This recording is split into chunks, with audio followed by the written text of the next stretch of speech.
Now we're going to do a fun one. The Uzi.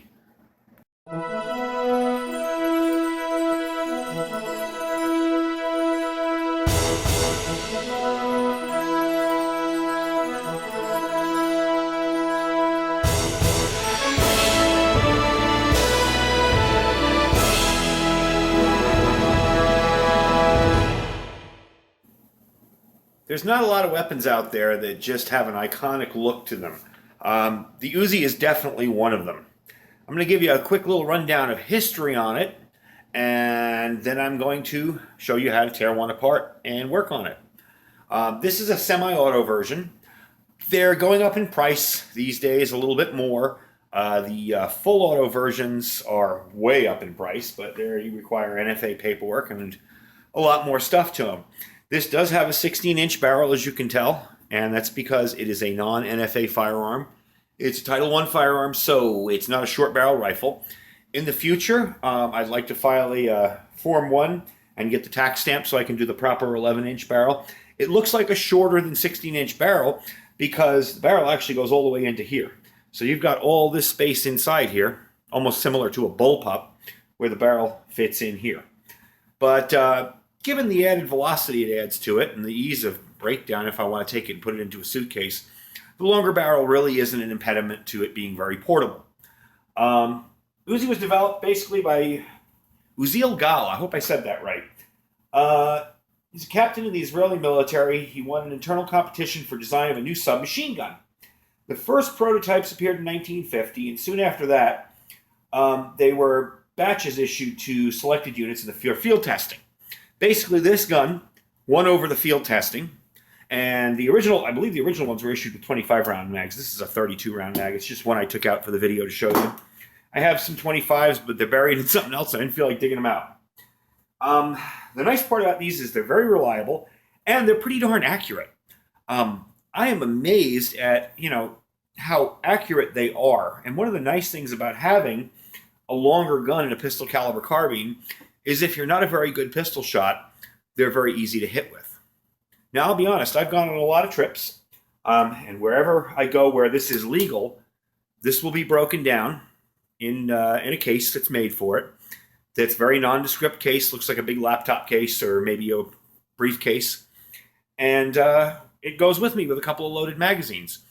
I don't really feel the need, a lot of places I go to, if I stay over in Vegas for the night or something, I don't really feel the need to pack an AR carbine or something. Something like this is more than efficient for what I'm doing. Now, the Uzi's original manufacturer was IMI, Israeli Military Industries. They developed a bunch of different variants. If you look around on YouTube, you'll see mini Uzis. You'll see the micro Uzi, which is really shorter and lighter. And basically, another Uzi, it's basically the mini Uzi is the size of a handgun. Almost. Believe there's a semi-auto version of the mini Uzi that's available now, the Uzi Pro. And that's a new gun coming out from IMI. It gained its fame basically not only for combat, but also it was a favorite of the elite and security forces. And I don't know how many people watching were alive in 81. I mean, I was just a little kid, but I still remember the Secret Service agent whipping out his Uzi out of that suitcase. And during the attempted assassination of Ronald Reagan, that's like an iconic photo. And I watch the video sometimes and I still laugh at the guy couldn't manage to open the stock correctly. But hey, he had it out and it worked. So I'm going to go into the internals of this. I'm going to show you how it works to begin with, and then we're going to go and do a quick breakdown and show you what it's like, because a lot of people don't get a chance to see something like this up close and personal. All right, so we're back. I'm going to tear this apart, show you what it looks like inside. First thing we're going to do is make sure it's safe. An interesting feature on the Uzis is the palm safety here. So if the gun is cocked, unless that's depressed, that gun will not fire. So let's open it up, look in the chamber. It's empty, no magazine in it. We can start taking it apart, and I'll show you.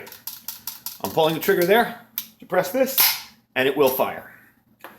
Some of the earlier Uzis were open bolt, and the full autos are open bolt. This is a closed bolt design. It's I believe it was a requirement that the ATF came up with because the open bolts were very easy to convert to full auto.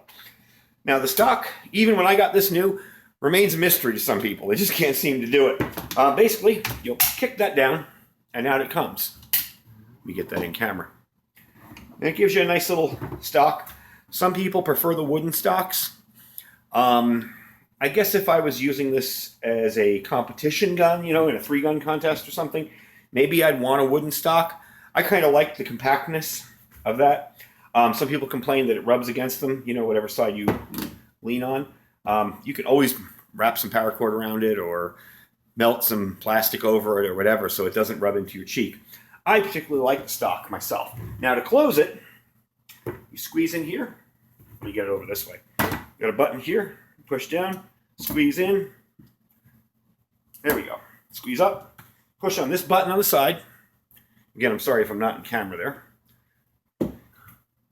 And get it right home. You turn it this way, like this. There, and there. And it's that simple. It's pretty simple to operate. When you want to strip this down, the first thing you're going to do is you'll notice there's a button back here. Okay, see that button? That button pushes back. You're going to push back on that button and lift up the cover plate, top plate. Okay, and that comes off. And that is there. Okay, now you have the bolt. And yes, there's a difference between the insides of a full auto and a semi-auto. It's really technical stuff if you're not a gun person, so I don't want to bore you with it. Basically, it involves the trigger group and all sorts of parts on the bolt that are cut differently. But anyway, that's good enough to give you an idea. Whoops, sorry about that. Pull this back, lift up the bolt. There's your bolt, and your firing pin spring, and your recoil spring, all right there. And this comes out too. That's the firing pin. It all comes out for cleaning. Pretty simple design. It's almost, if you've ever taken apart a Mac 11, it's almost similar to that inside. The rest is all stamped sheet metal. You can see inside there. There's your ejector. This is your barrel. And like I said, you notice how the barrel travels all the way inside here to make up that whole legal length for a non-NFA Uzi. Now, the barrel's kind of interesting. This piece here, that little notch there, push down on it. Get it in camera. Push down on it and spin it off. And that's your barrel nut. And your barrel comes out like that. Now, needless to say, for cleaning, that's pretty awesome. You can just run a cleaning rod through there all day, get it nice and clean, and that's pretty simple. You can't put it in wrong because it's already marked.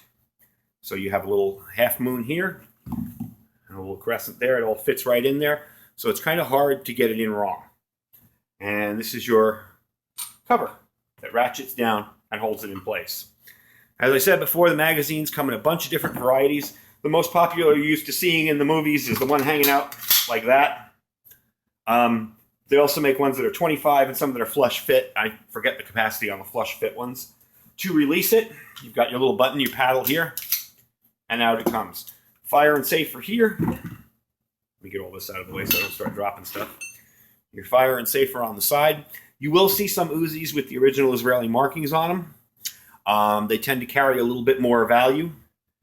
You can buy the lowers, but then you have to convert them to semi-auto, and that involves welding a stop plate on it and so that it doesn't go to the full auto position. This is just fire and safe. And that's pretty much it. Now, to clean it, you clean out your barrel, you clean out your bolt and your firing pin spring and all that, and you clean out the insides here. And let me tell you something. In here, I don't know why, but it gets filthy. I mean, there's carbon everywhere when you shoot this thing. So it may take a while. It really, honestly, it won't affect it too much if you're going to shoot the thing often. If you just wipe it out once in a while. This is not a touchy gun. The sights are pretty simple. Your rear sight leaf goes for 100 and 200 meters. And your front sight is adjustable with a tool that will spin it around. And you can go up and down. It also will do a little bit of windage. There's no windage adjustment back here. This is a Model A. On the Model Bs, which are later guns, they did have adjustments for your windage and your elevation up front. But it also had a different front sight post. So I'm going to put it back together again real quick. I'm going to try to move the camera out a little bit so you can actually see me doing it. One of the things of trying to get close-ups is you never manage to capture everything. That goes on there. Now, I've heard two arguments in the camps of ratchet it down and make it crack when you ratchet, and don't ratchet down because you'll wear the teeth out. I basically will push this down, push the detent down, and turn it until it's in place. You can ratchet it down and you'll hear it clicking, but it does wear out the teeth a lot quicker. These are about $11 online if you do strip yours. They're not expensive to replace. Okay, the bolt. Now this may be a little difficult trying to do this in the camera. So if I go off camera, oh wow, went right in there. There's your bolt and your top cover. Top cover goes down here. Whoops, wrong way. Pay attention. Top cover goes down here. I'll make sure I'm in camera. And then you just slap it. And that's it. If you really want to further disassemble it, you'll notice there's a pin here. And on the other side. And you can knock that pin out. It's just held in place with a spring and pressure. And you can knock that pin out and this whole bottom trigger group will come off. And you can clean up or do any work you want to do in there. So anyway, that is the IMI Uzi. I dated this one. I believe it came into the country in the mid-'80s. I bought it a couple years ago. I didn't buy it back then. I probably wasn't old enough to buy it back then. And when I lived in New York State, I'm sure it wouldn't have been allowed. But anyway, that gives you a quick overview of the Uzi. And I hope you enjoyed going through it there and learning a little about it. And thank you for watching.